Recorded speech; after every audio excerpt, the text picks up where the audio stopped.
I believe that most human beings are only living at about 40% of their capability.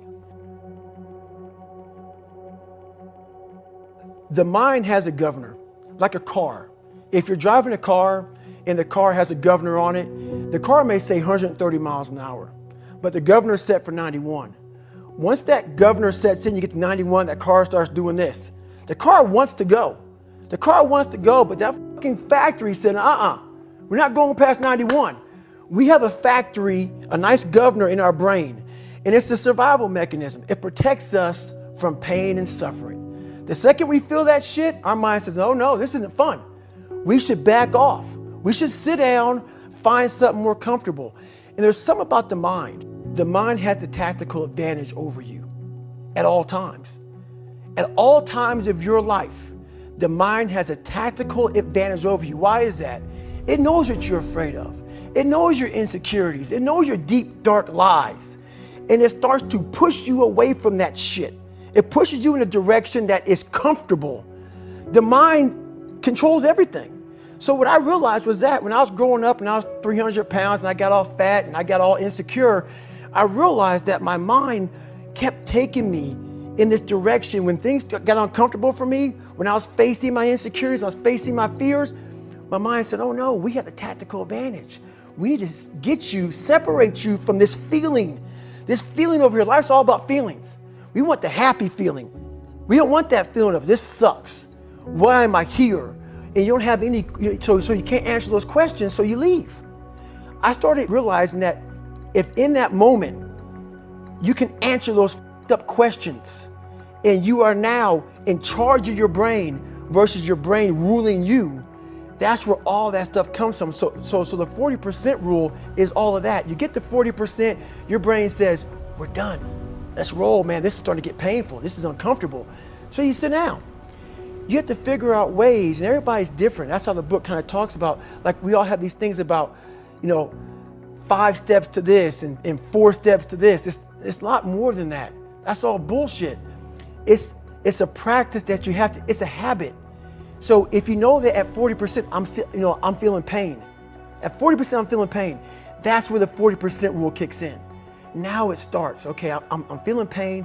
My mind's saying all this shit to me. It's saying, get out of here, run, flee. The fight or flight kicks in. Okay, we're done. We're not good enough. It starts telling you all these things. You start to believe it because the mind controls all. This is the time where you have to gain control back of your mind. It's okay. Let me see if I can go 45%. And once you start giving yourself more and more hope and start realizing, okay, the mind starts to be, okay, what are you doing? We're supposed to be going right and you're going left. You start then controlling your mind. Start finding more in yourself. And then it goes from 40% to a lot further than that.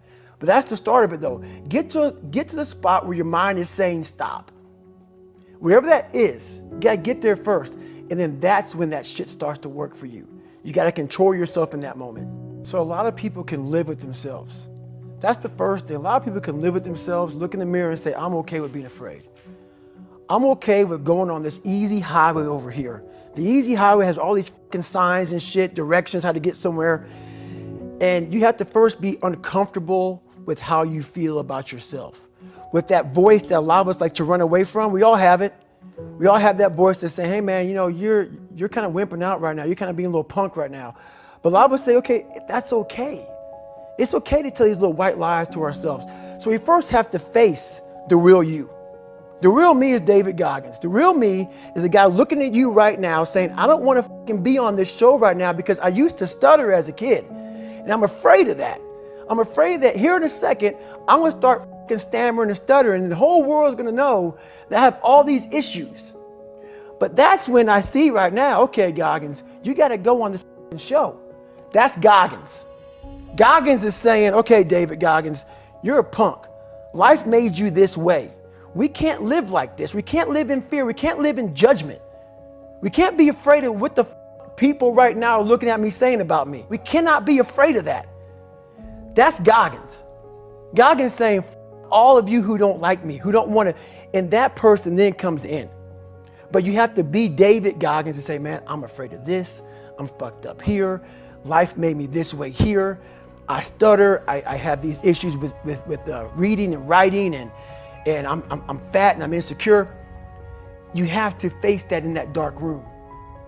In that dark room is who you are.